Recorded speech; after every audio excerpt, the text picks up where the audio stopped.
Welcome to Tokyo Wave, recorded in a live studio in Harajuku, Japan, with your hosts, Aaron and Parker.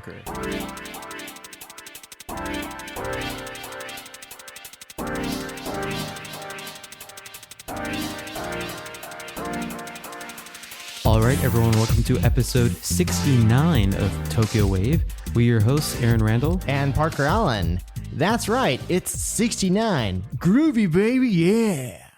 Today, we are joined again by a special guest, Matt Ketchum, Akiya hunter, real estate consultant, event producer, and extreme metal mother. Shut your mouth! On Tokyo Wave, we bring you weekly updates from our studio in Harajuku. Join us in segments featuring this week's top news, political happenings, business, and other shagadelic garbage. To get us started, here are this week's top news highlights. Kishida to contest ruling party leadership of Prime Minister Suga on September 29th. 13-year-old made heart soar worldwide with star turn at Tokyo Paralympics opening ceremony. Authorities warn residents as monkey spotted on the move in northern Tokyo. There's always a monkey running around here somewhere. And usually when Matt joins us, there's a monkey. So. This week in Japan. All right, to get us started, Kishida to contest ruling party leadership of Prime Minister Suga on September 29th. Kyodo News has reported that former Foreign Minister Fumio Kishida said on Thursday that he will challenge Prime Minister Yoshihide Suga in the leadership election of Japan's ruling Liberal Democratic Party set for September 29th, as the public has grown frustrated about the government's coronavirus response. The poll, which is likely to precede a general election that must be held in the fall, will effectively be a vote to decide Japan's leader, as the LDP controls the House of Representatives, the powerful lower chamber of parliament.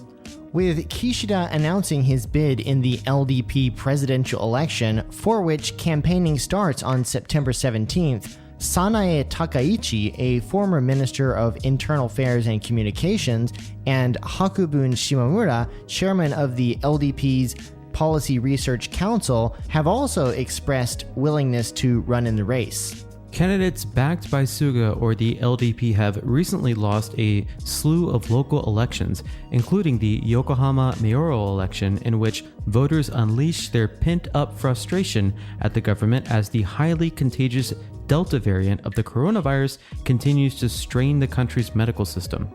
It's also important not to forget that Yokohama was also slated to be a potential recipient of a casino bid, which ain't gonna happen no more because the opposition candidate strongly opposed casinos. Bummer. Yeah, so no craps on the tables at Yokohama, at least not legally. Maybe they can do it over the bay or something. You know, the place where the Ferris wheel and all that stuff around Odaiba is, right? Yeah. Their 20-year lease is coming up and it's not being renewed. Oh my gosh. So, pregnant pause, maybe Governor Koike has a plan.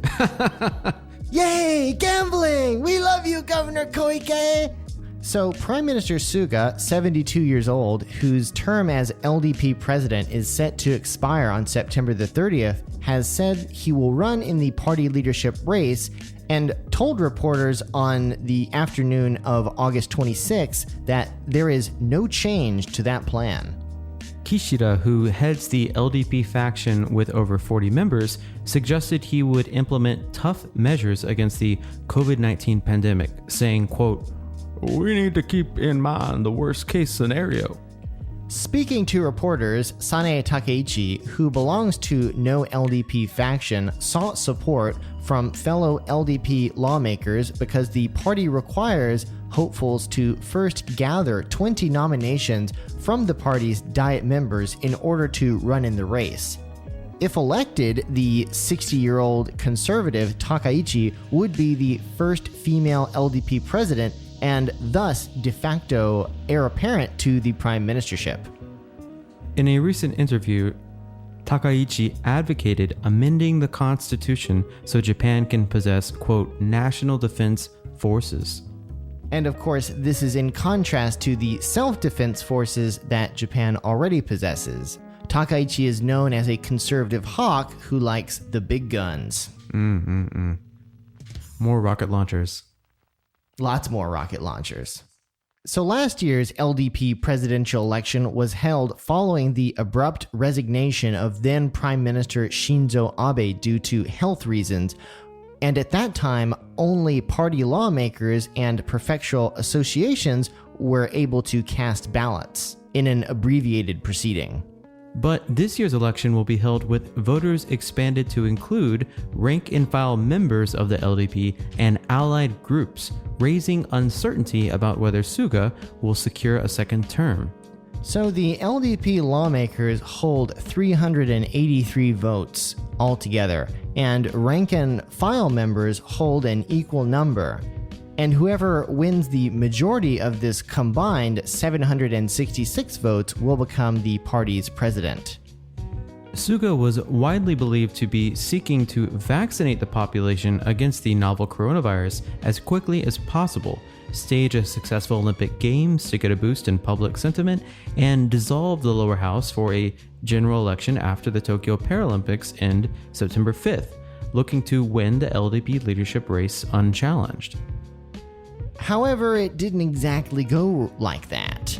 Less than half of the population has been fully vaccinated against COVID-19, and while the progress that's being made is quite good right now, the public opinion about that is still not very positive. And of course, a part of that includes the fact that the government, due to the current number of cases, which still hover around 4,500 cases per day in Tokyo as of the time of this recording, given the situation, the government had to extend its state of emergency through September the 12th due to this ongoing rise in infections, leading to, of course, another plunge in the cabinet approval rate, which of course makes it difficult for Suga to stick to his original plan of win the lower house election and then extend his mandate as prime minister. It is not going to happen that easily now. Obviously, this means that the exact opposite will happen. There will be an LDP presidential election, and then that will roll into a lower house election. Suga could still decide to dissolve the house, of course, at any time, but given his approval rating, it just wouldn't be a really good idea right now. And up next, 13-year-old made hearts soar worldwide with star turn at Tokyo Paralympics opening ceremony. The Mainichi has reported that at the Tokyo Paralympics opening ceremony on August 24th, a 13-year-old girl took center stage and made a lasting impression on viewers worldwide. Junior high school student Yui Wago, who had never been acted before her star turn at the Tokyo Paralympics opening ceremony, but Wago, who uses a wheelchair and has a hereditary disability affecting her upper and lower limbs, built herself up inside to play a tiny airplane with one wing in a ceremony performance and relate a story of overcoming anxiety and hardship. Wago says she cannot use her left hand well, so she mostly uses the right hand. And as a result, her opening ceremony airplane's wing was on the right side of her chair. One winged, the little plane rolled to the start of a runway and sped down it. Wago's airplane then lifted off and took to the air. The scene sparked an impassioned response and went viral on Japanese social media, including posts such as, quote, "That was amazing and that gave me strength." Wago is an active student as well, serving as a board member of her student council, playing in brass band, and participating in dance performances at athletic meets. When she auditioned for the Paralympic opening ceremony, she was the judges' unanimous choice as the heroine of the event. Once she had the role, 13-year-old Wago threw herself into it completely. During rehearsals, she was trying so hard that when the effort began to hurt her back, she had to be forced to stop. Seeing her dedication, opening ceremony performance chief Wari Kinoshita's trust in her only grew, and he commented, "She may not have any acting experience, but she has a hungry expressiveness, as well as a pure side, and seems very grown up." According to people close to the game's organizing committee, Wago dissolved into tears after her performance. Wago said about her experience, It was all over so fast. This was the last time we'll all do this together as a team, and I missed everyone and felt sad, and so many different emotions. So now I'm crying. I think this is another beginning. It was really a lot of fun. Really, you don't hear a whole lot of great news stories these days, but I think this was a great move by the committee and everyone involved in organizing the opening ceremony to include someone like this in such a central role. I mean, obviously, it's the Paralympics, so there's going to be athletes, there's going to be sports people, and obviously for the Olympics, it was a bunch of famous people and actors and really Japanese, not Hollywood, but basically Japanese film and cinema and TV A-listers in the ceremony. But it's interesting that the Paralympics took the exact opposite approach.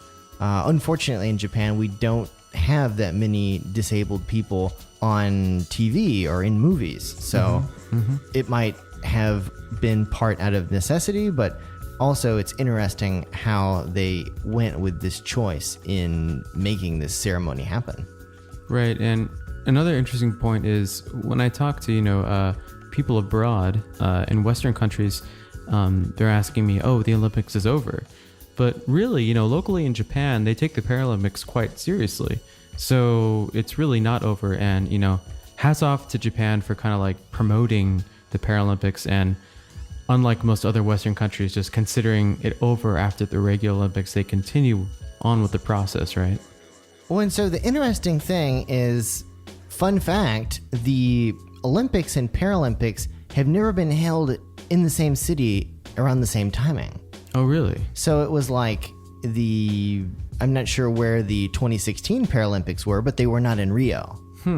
And so the idea was this time to bring them both in the same city so that the Paralympics would get more spotlight. Ah, okay. Obviously, the TV statistics, I'm sure, will show us that the viewership is still very different. But, I mean, the official broadcaster NHK, of course, gave the Paralympics the same sort of TV coverage and spotlight that they gave to the Olympics, which I thought was very great. And up next, authorities warn residents as monkey spotted on the move in northern Tokyo. The Mainichi has also reported that authorities, including Tokyo's Kita Ward Office and the Metropolitan Police Department, are warning people to steer clear of a monkey spotted in the capital's north, as it could harm humans if approached. With numerous monkey sightings since mid-August in neighboring Saitama Prefecture, as well as Tokyo, authorities speculate the same monkey could be on the move, heading southwest. The Kita Ward Office received a report of a monkey in the Tabata Shinmachi district at around noon on August the 26th, and the animal had been spotted multiple times by the evening. No damage or injuries have been confirmed. Since a sighting in the Saitama Prefecture city of Fujimino on August 16th, a monkey has also been spotted in numerous locales, including in the cities of Shiki and Asaka in the same prefecture, as well as Tokyo's Arakawa ward. There were 7 monkey sightings in Fujimino on August 16th through the 17th, and the animal was also spotted in Shiki and Asuka on August 20th, as it was spotted in places including a residential area and a bridge used by pedestrians. On August 20th, the Asuka municipal government issued a warning through primary and junior high schools, urging parents and guardians to exercise caution and catch that damn monkey. Please, monkey, think of the children! After that, there were a total of about 10 sightings in Tokyo's Kita Ward by August 26th, in areas including the Takinagawa and Oji districts on August 24th and the Showamachi district on August 25th. The monkey was also spotted in the neighboring Arakawa ward that same day. The Kita Ward Office is urging people to make sure their homes are locked, to keep firm hold of bags and personal belongings when out, and to not approach the monkey carelessly, feed it, or attempt to make eye contact. Aaron, a couple of months ago I had this pet monkey. What happened to it? Well, I was on a weekend trip in Saitama and it just, it escaped. What cracks me up is like it's the same monkey that keeps escaping. How do they know it's the same monkey? I don't know. I mean, if they've been using like secret spy technology that we don't know about. Well, they probably have chips in it, I'm sure. No, seriously, like Maybe that's where all the chips that, aren't going into the PS5s are going. They put them all in monkeys. well, I mean, most pet dogs here in Japan are chipped. Like, so the monkeys are probably chipped as well, I'm sure. Yeah, Yeah, I think we need to get, somebody call Bill Gates, tell him to stop putting chips in animals and put them into PS5s. I'm serious. This gave me a game idea. Like, I'm just imagining like you play the monkey, It's not pin the tail on the donkey, it's put the chip in the monkey. or I want it to be from the monkey's perspective, and you're You're trying to escape the humans trying to put a chip in you. yeah, and then you escape, and then you're just loose in Tokyo, and you go into like a junior high school and you destroy everything. You go into like an office building and throw people out the window. Like, this is giving me a great game idea. And it's like Dreamcast where you can do voice commands and you go into the junior high school and the kids scream and then use the voice command, I am a monkey. And the kid's like, oh, the monkey can talk. And they start crying. Oh, man. Please make that game, Aaron. Yeah.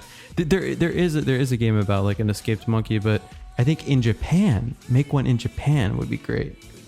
There was a duck game. I don't know if you're familiar with Duck Hunt where you try to hunt the ducks. No. There's a game where you play a duck in Japan. Trying to not be hunted? No, you're trying to annoy people as much as possible.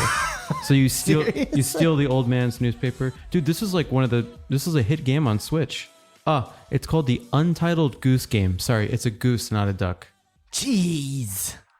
All right, and coming up next, we have a special interview with Matt Ketchum, the Akiya hunter, real estate consultant, event producer, and extreme metal curator.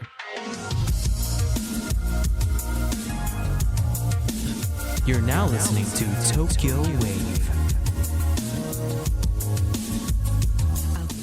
Originally from Pittsburgh, Pennsylvania, Matt moved to Japan in 2009 after graduating from Hobart and William Smith colleges to teach English in Miyako, a small port town in rural Iwate Prefecture.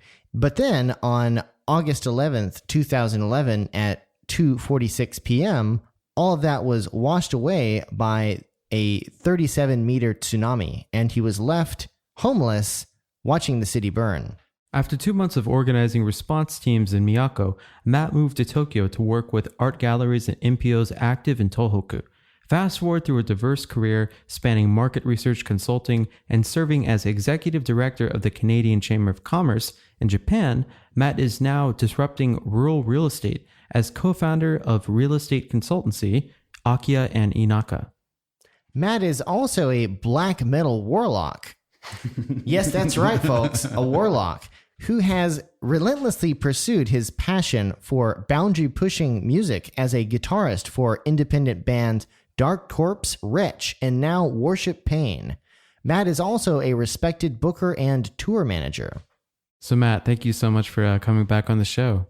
Thanks, but before we start, I need to ask, do you have any shrimp? I don't think we have shrimp, but it looks like we have some white wine. Oh, well, that works too. Beaver Boys! Cheers, guys. Thanks for coming back on that. Yeah, sure thing. So monkeys, tell me what you know. They escape all the time, it seems like. So they're not chipped. They've got collars. Oh, okay. But it's not all of them. It's the ringleaders. Really? Yeah. Well, I don't know about the zoos, but I mean, I live in Yugawara, so there's a lot of monkeys there, like wild monkeys. And the, I guess the alpha male, I'm not sure what the right term is, but like the ringleader, they've got a collar that has this big blue box on it. And so, yeah. So that's where Bill Gates' chip is located inside. Right. It's more a treasure chest. It must be more of like a Windows 95 chip. Well, no, it's an incentive to catch the monkey, and then if you kind of, there's treasure. Yeah, there's treasure. It's the chips. That's where the PS5 chips are. That's where the PS5 chips are.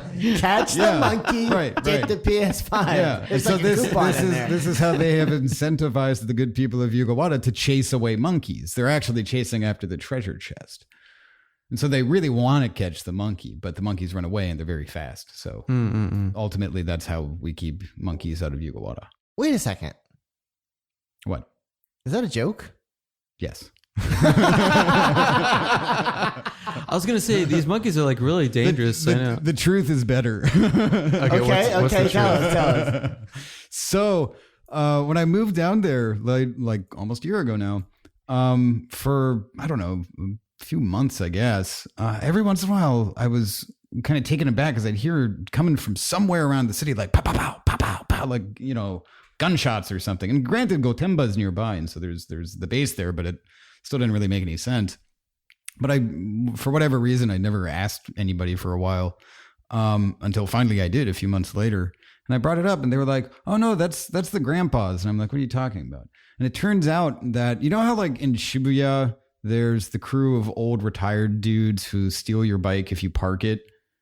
Oh yeah, yeah. They have that out in where I live too. Right. So it's just like they're bored and they don't know what to do and they just want to be a nuisance and whatever. It's stupid, right? It's way better in Yugawara because nobody cares about the bikes. They care about monkeys.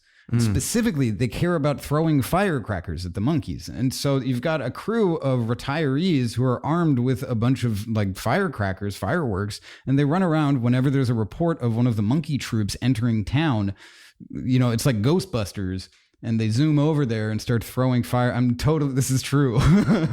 I have a video of them in front of my house. Damn. Dude. So there's monkey wars. There's legit monkey wars in Yugawara. Well, since you're doing all this stuff on YouTube, can you like please cosplay as Rambo and join one of the monkey hunts? So actually, a good friend of mine is friends with the ringleader of the human faction in the war. The human faction. There's a monkey faction too, right? We've brought it up a bunch. Like, I want to get an interview with this guy. What is the monkey faction? They throw Doritos at us. Shit.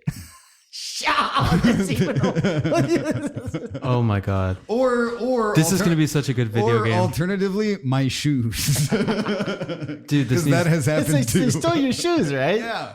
Wow. They're the worst. I hate monkeys. It was cool for a little bit, but now they're just like, number one, they're a nuisance and you can't kill them. That's why they're throwing the firecrackers. They're protected by the Japanese government. Oh. Yeah. You can't kill them. But can't the firecrackers like hurt them? Like, yeah, but probably not kill. Yeah, but they're like handheld, like not even M80s. It's like the police. You're not supposed to kill the escaping suspects. You're just supposed to immobilize them. Yeah. But no, they're freaky, dude. Like there are packs of, I don't know, 30 that just roam around. And sometimes like late at night, I'll be walking home and it's like, oh shit. And then I got to pull out my switchblade and, like flex to the monkeys. No way. Yeah, they're there. They've never attacked me. I don't think I've ever heard of a monkey attack, but like, it's threatening. And they're like up in the fucking trees and they've got their oranges and their babies and stuff. So wow. So yeah, you kind of don't know what they'll do. But yeah, there's a lot of monkeys in Yugawara. It's interesting too. They're the same monkeys that are in Nagano, but they're only in Yugawara. They're not in Atami. They're not in Odawara. They're nowhere but Yugawara. And I don't know why they're just there. Just like imagining the stress of like the average Japanese salaryman, like, coming home after being yelled by everyone at his company all week. And then there's like a pack of monkeys like surrounding his like apartment complex. And then, just to add to the that's the thing I'd almost like to make. You remember like Guts on Nickelodeon? Oh yeah, like the aggro crag. So Yugawara is super hilly, mountainous, really. I would love to like make a Guts version or a version of Guts, but in Yugawara and specifically focused on climbing a hill full of monkeys. For the first time, like you didn't know there were going to be monkeys there and you've never interacted with monkeys before in your life. And then suddenly, what do you do? That would be a really shitty first experience, wouldn't it? Yeah, there are better ones. I mean, but that's the thing. Like Yugawara has like wild animals for sure. Like there's obviously a lot of monkeys. There's also wild boar all over the place. And those like will definitely fuck you up. You don't want to. So jokes aside, say you're just walking home one day. And you're confronted by a pack of monkeys. Okay. What do you do? In all seriousness.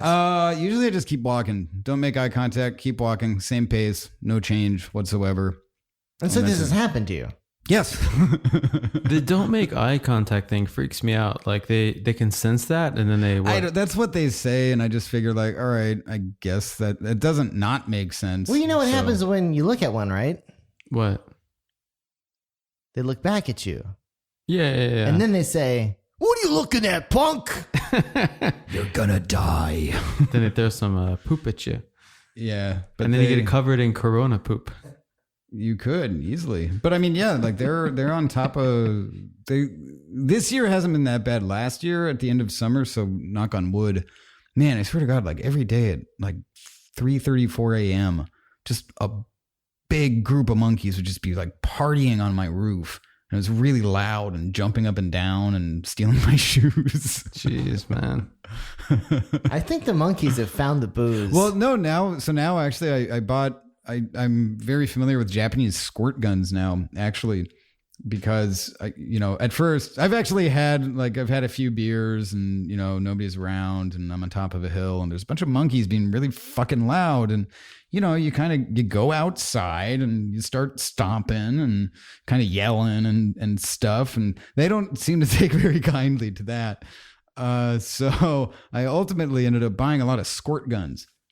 Well, 2. And so now I fill those with a mix of vinegar and chili powder. Ooh. And that's evil. Yeah, they don't like that. Well, I mean, at first I was just going to go full bleach on them. But then one of my friends was like, really? That's kind of like, what if you get it in their eyes? And I was like, look, these monkeys, like, don't fuck with me, monkeys. Like, it's bleach. What you going to do now? Damn. What's in your eye? There are reports of a bunch of partially white monkeys. And also blind. Oh my God, that's terrible. What is it?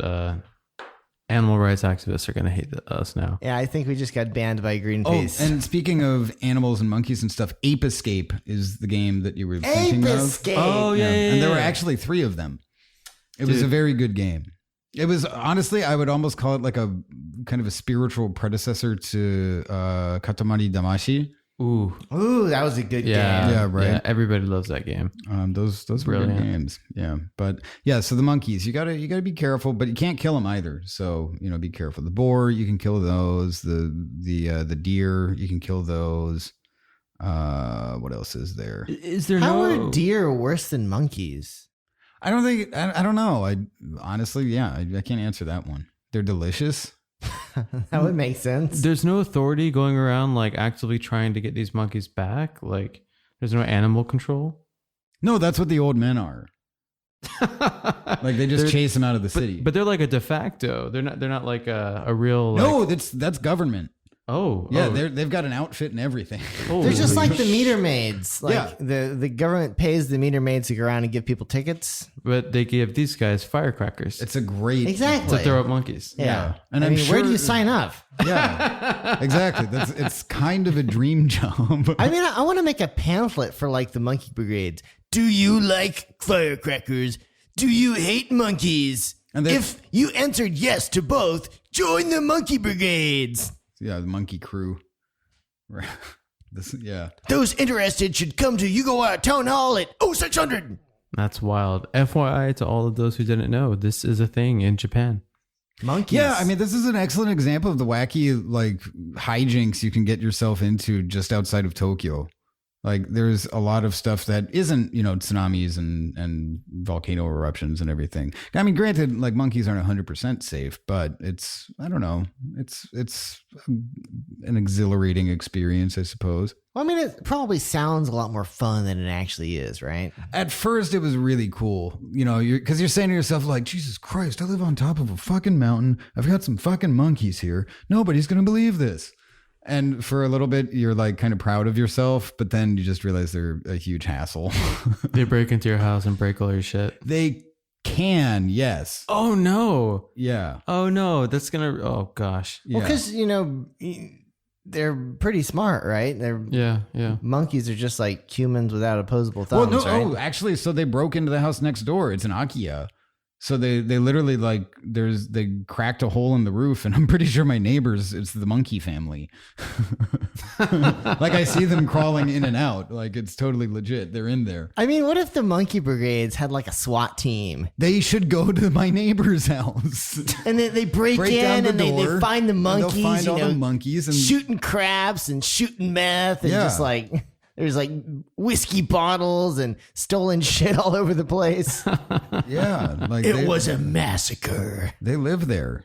We used over 5,000 firecrackers. Well, I mean, that's the thing too, though, about like in Yugawara, I can't officially say because just the numbers about Akiya are so unreliable. But word on the street is that Yugawara is like 40% abandoned, which is a lot of building. I mean, it's a small city of like 20,000 or so, but like 40% of standing structures supposedly are abandoned, which means it's probably not just the house next door to me that the monkeys live in. They've got a kingdom. Yeah. If an entire house is infested with monkeys, why would it just be one? It's like potato chips. They're everywhere then. That's what if there's like a wave of monkeys slowly coming to Tokyo? I wonder if like the creator of Donkey Kong is like from Yugawara or something. That actually, that wouldn't surprise me. Due diligence that. Yeah, look it up. I mean, Yugawara's got a lot of famous people in it too, so it's possible, I suppose. Donkey Kong, based on a true story. Yeah. You guys don't have monkeys that throw barrels at you from where you come from? We need to fix that. I gotta show you what real life is like. So guys, monkey business aside, moving on, coronavirus has changed a lot, including budgets and consumer demands. Many organizations have pivoted to novel solutions to accommodating consumer needs, but no one gets the sense that they're falling short a lot of the time. How do you think the pandemic is going to affect these consumer experiences?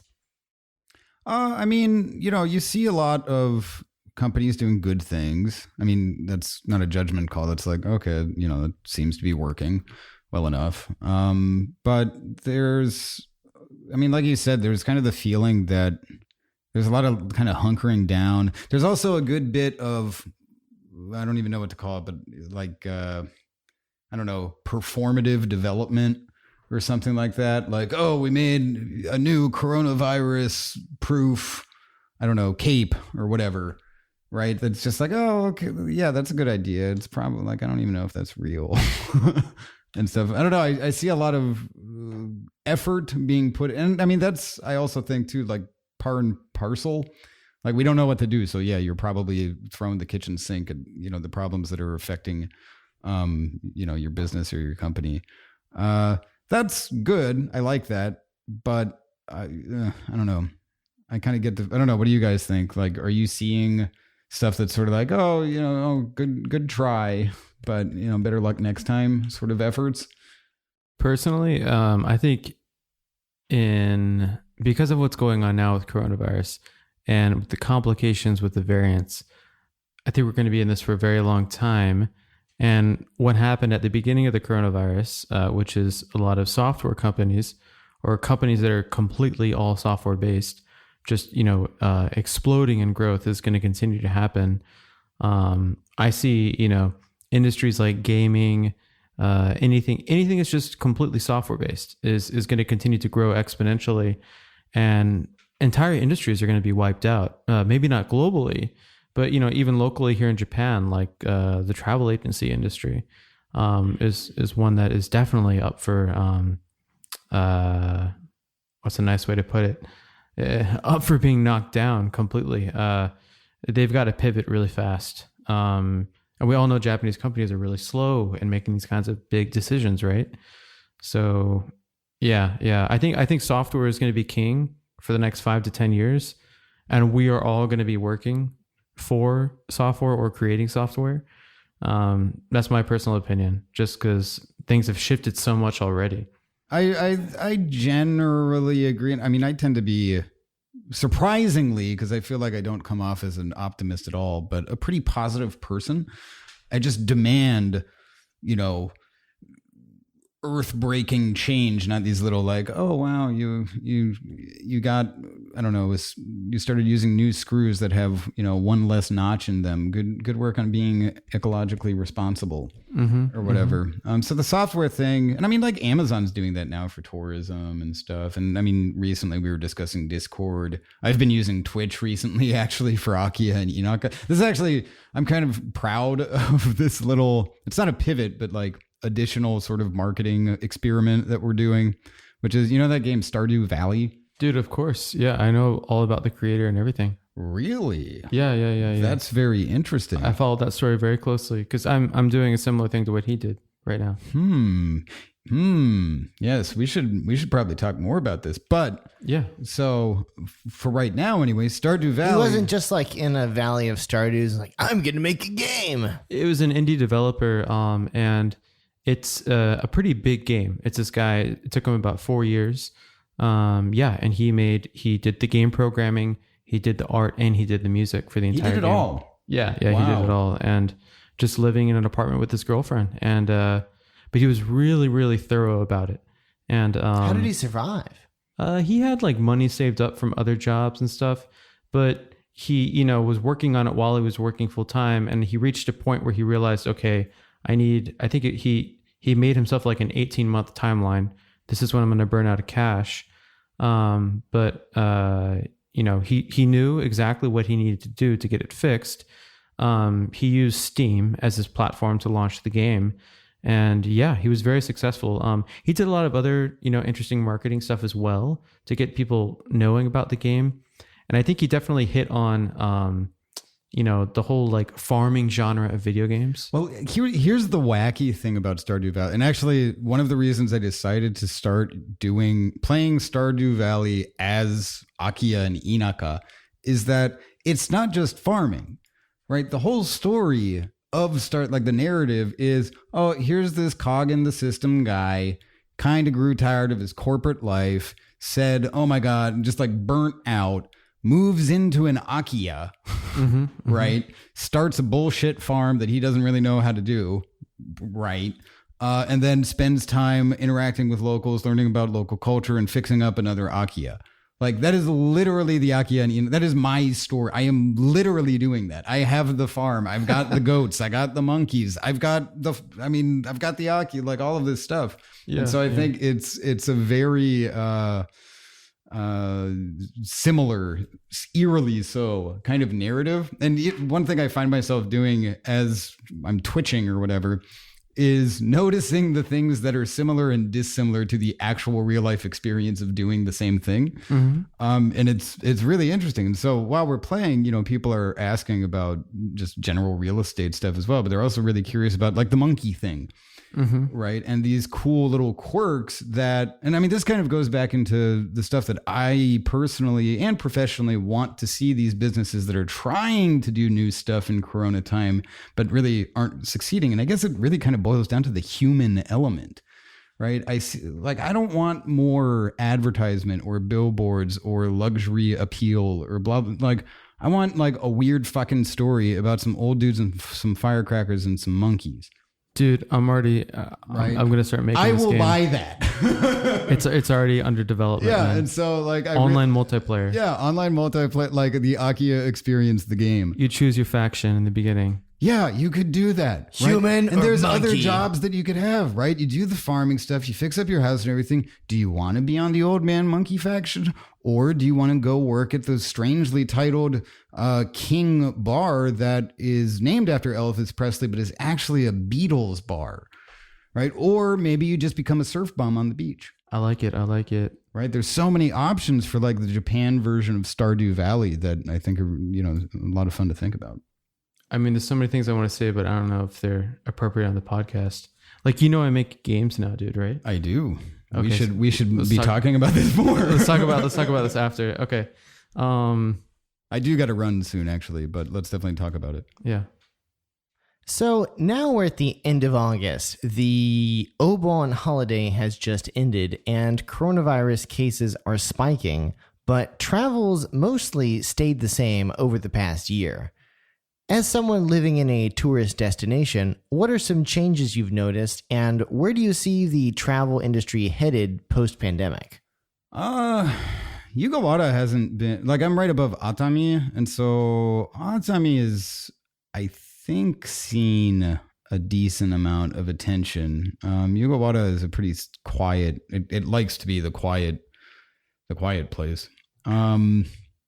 But that doesn't sound ominous at all. I do though think that actually Yugawara is a good example of the kind of place that I want to see travel start going to, which is to say, we just, like, Obon just ended, right? And everybody typically, Obon's not a good example because they're going to their hometown, but, on the more typical vacation periods, again, it's all like there's the established vacation spots that everybody flocks to. Atami being one of them, not the major one, but it's definitely in there, Karuizawa and whatnot. And like, I don't intrinsically have anything wrong with those spots, but my problem is that nobody bothers thinking outside of it. Why not go one station over from Karuizawa to Omogai, for example, right? Absolutely. Why not go one station up from Atami to Yugawara?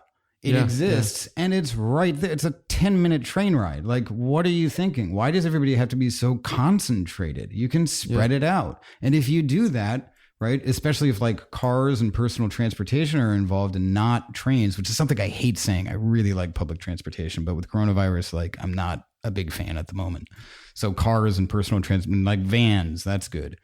If you go to those spots and disperse the population, of course, a uptick in population is also probably correlated with an uptick of coronavirus contraction risk, understood, but it's a lot less risk than if everybody is hyper concentrated in one damn spot, like spread out. Again, if you go 3 stops down from Atami, there's a beautiful place called Usami, right? And that's like just about 2 hours outside of Tokyo. And so there's these spots that you can go that are right next door to the stuff that people love, but they're still not being accessed. And there's this strange, I've been using the word binary a lot to describe just this general phenomenon of like, either it is 100% the thing or it's not. It's like, well, just because you're not dead center in Karuizawa doesn't mean that you're not experiencing Karuizawa.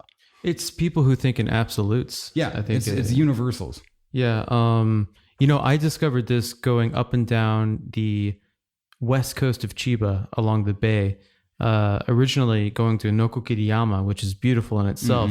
But the second or third time we just went to the station right next door. And, Japanese people are always, there's this big thing about, returning to your hometown, Inaka, seeing grandma, grandpa. And in Japanese movies and anime, it's always so beautiful. And the stations or the towns you're talking about that are right next door, that's what they look like. They're like drop dead gorgeous. Just walking around those areas and realizing a whole community of people have lived here. And yeah, it's one of the coolest parts about traveling in Japan. That's actually something that's pissed me off, and I intend to sound like kind of aggressive about that with all of the Tohoku reconstruction and all of these efforts over the years, is that, like it or not, it's unrealistic to get people to go to where, for example, I used to live and help out, right? It's not unrealistic if you have a roadmap of how to ultimately send people there. But if you just go from, hey, you're in Tokyo, why don't you go to Miyako? Nobody's going to fucking do that because it's 8 hours away. They don't know anybody and nobody can understand what anybody's saying there. It's hardcore Inaka, right? Yeah. But if you go 45 minutes out and start breaking down this binary kind of narrative, right? And you do that consecutively over the years, then maybe, 5-10 years time, right? It's totally easy and like cognizable for people to say, oh, Tohoku, that sounds like a really good idea. Yeah, let's go do that again. Right? Because, you did the work to make, Utsunomiya appealing. And then you made Sendai and the outskirts of Sendai appealing. And then, right? It's about steps. You can't just jump off the deep end. Right. And so, again, going back to the Tohoku reconstruction stuff, I think it's full of fucking hot air because nobody's bothered laying the tracks for how it actually makes sense, like from a mental understand, like a personal, emotional understand, minus the, oh my God, they're so pathetic, we should help out kind of angle. There's no realistic way to make that work. right? Because everything prior to it still doesn't work. Mm-hmm. Well, it's kind of funny. And I mean, COVID as a magic bullet for change usually isn't looked at in a positive light. But when we're talking about tourism and we're talking about especially regional revitalization in Japan, which is the buzzword that everybody uses here, you know, if you want to get some government money, you just have to say regional revitalization 3 times and then, you know, shake your foot a little bit, and then you'll get like $1 million from the Japanese government. But you got to be wearing a zoot suit. I know. I've got $10 You've million. done this. My foot really itches from all the shaking I've had to do the past 2 years. But seriously, though, you've got regional revitalization has always been this sort of empty promise, because we're talking about tourists who want to. We're talking about trying to get tourists, and we're trying to get the economy to be rebuilt in these rural areas. But Japanese people aren't going there. Mm-mm. So how are we going to expect foreign tourists from overseas to go to these random rural destinations when Japanese people don't even go there? Yeah, it makes no sense. Guys, we just hit on our second idea for today. What's that? The app that shows you where to go in Japan to the great Inaka spots. Okay. I feel like that's been done before. But we are working on something like that with Akiya and Inaka, so good idea. Oh, really? There's like a slider, and it's like, how in the middle of nowhere do you want to be? Do you want monkeys or... Very yes. Do you like being stared at? A lot. So, on a lighter note, what kind of music are you listening to these days, Matt? Honestly... a lot of goth. Okay. Suiting given the times. Yeah, there's like been a very distinct. I mean, I'm still like, okay, I'm definitely listening to a lot of Bolt Thrower. Always listen to Bolt Thrower. But yeah, like I didn't listen to goth at all prior to coronavirus. And then, well, I guess like Nick Cave's first band, The Birthday Party, is sometimes considered goth, but post-punk, whatever. But yeah, something clicked, and like the Sisters of Mercy, and I mean, like honestly, like 90% of what I listen to is the Sisters of Mercy. I love these band names. They're so brilliant. Oh, the Sisters are awesome, and it was like they're still playing today, but in like 89, no, it was probably like early 90s after their third album, Vision Thing, which is way different, kind of more rock, but just as like groovy. Can you give us some song names just to give us an idea of like some good Sisters of Mercy songs? I already like Vision Thing. Like that's... Vision Thing. Oh, Dr. Jeep. Dr. Jeep. It's the dumbest name. Dude, like these artists are really good at naming stuff. There's a couple other bands too where when I hear the song names, I'm like, damn, dude. Sisters of Mercy. I'm checking. Well, there's Temple of Love is really good. They covered Marion by Dolly Parton. The goth band covered a Dolly Parton song. Hell yeah. It's really good too. Yeehaw. Yeah, right.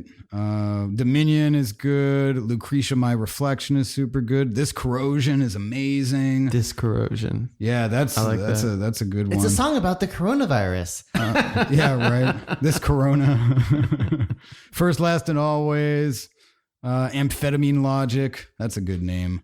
Body and Soul is really good. Yeah, the Sisters of Mercy are absolutely phenomenal. But yeah, I definitely like leveled up so far as like expanding my, well, maybe not leveled up, but just like expanded the stuff that I've listened to. And I don't know, like honestly, it must have just been being stuck indoors for like the first 2 months of coronavirus.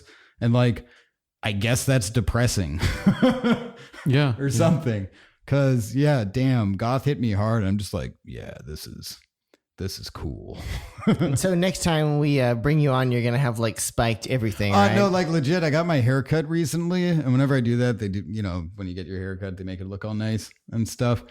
And I never know what to say because I don't pay the fuck attention to what my hair does. I don't give a shit. I just want it to be long.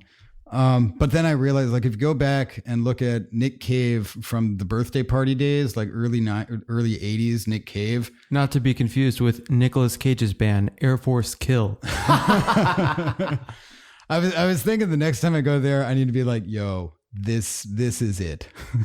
You need to make me look like this. I need to probably lose an additional like 40 kilos or something, but Don't we all? Well, there's a really good way to do that. it's called heroin, and that's what Nick Cave did. You stole my joke. I think he's like one of the only recovered successfully recovered heroin addicts in at least in music that I know of. Well, there was Kurt Cobain. Yeah, right. That was shotgun to the face. Success. It worked. Dude. Yeah, he was dead at 27, man. Dead. Never mind. Dead as a doorbell. Dead as a doorbell? Doorknob. Doorknob. Just yeah. dead. He's just dead. Fucking tragedy. But yeah, things are good. Don't let the goth confuse you. Hey, it's I listened to Black Hole Sun on repeat, like after a few months of lockdown quarantine. I can see that. Just let it come. Just destroy everything. I don't know. I was in that mood. That's what everybody in Seattle thinks. I've just been listening to disco all the time. I don't know about you guys. It's great. There's also a good bit of Perturbator in there. You know Perturbator? No, I don't. Oh, dude, you got to listen to Perturbator. It's like the best like synthwave. Like it'd be perfect for this show. Oh, okay. Yeah, Was that what Perturbator. you were playing that was earlier? That stuff is like French. It's like death metal, but electro. Whoa. It's like It's super good. death electro. Perturbator. Yeah, Perturbator. Damn, I want to hear some of that. Yeah, I've seen them in Tokyo, Seattle, New York, and Pittsburgh. Damn. Their live shows were It was actually super weird because there were a bunch of like black metal and death metal fans, but also like techno fans, and there were the strangest mosh pits I've ever seen in my life. Well, guys, it looks like we're out of white wine and therefore out of time today. Matt, thank you so much for coming back on the show, and we look forward to having you back again. Yeah, let's do it. Hey, listeners, that's right. You listener right there. Who do you think should be our next guest on Tokyo Wave? Let us know. Drop us a line at wave@tokyowave.jp. We hope you enjoyed Tokyo Wave. If you haven't already, you can subscribe to our podcast on Apple Podcasts, Spotify, SoundCloud, and YouTube. Join us again next week on Tokyo Wave.